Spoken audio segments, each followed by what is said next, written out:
ዓለም በአስፈሪ የኒውክሌር ስጋት ውስጥ ትገኛለች።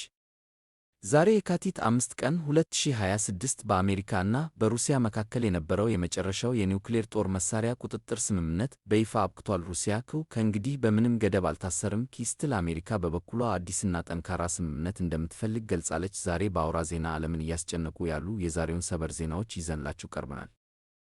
ክፍል 1 የኒውክሌር ስምምነቱ መፍረስ ለዓመታት በሀያላን ሀገራት መካከል የኒውክሌር ጦር መሳሪያ እንዳይበዛ ገደብ ጥሎ የቆየው ስምምነት ዛሬ አብቅቶለታል። የተባበሩት መንግሥታት ዋና ጸሐፊ አንቶኒዮ ጉተሬስ የኒውክሌር ጦርነት ስጋት ባለፉት አስርት ዓመታት ታይቶ በማይታወቅ ደረጃ ጨምሯል ሲሉ አስጠንቅቀዋል።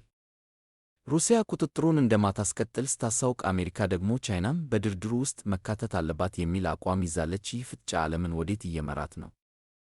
ክፍል 2 የቴክኖሎጂ ኩባንያዎች ውድቀት በአሜሪካ የቴክኖሎጂ ገበያ ላይ ከፍተኛ ድንጋጤ ተፈጥሯል። እንደ ጎግል፣ አልፋቤት ያሉ ኩባንያዎች በአርቲፊሻል ኢንተለጀንስ (AI) ላይ ከሚጠበቀው በላይ ከፍተኛ ወጪ ማውጣታቸውና ትርፋቸው መቀነሱ የቴክኖሎጂ አክሲዮኖች በ25 በመቶ እንዲወድቁ ምክንያት ሆኗል። የአርቲፊሻል ኢንተለጀንስ አረፋ ሊፈነዳ ነው የሚለው ጥያቄ የብዙዎችን ቀልብ ስቧል።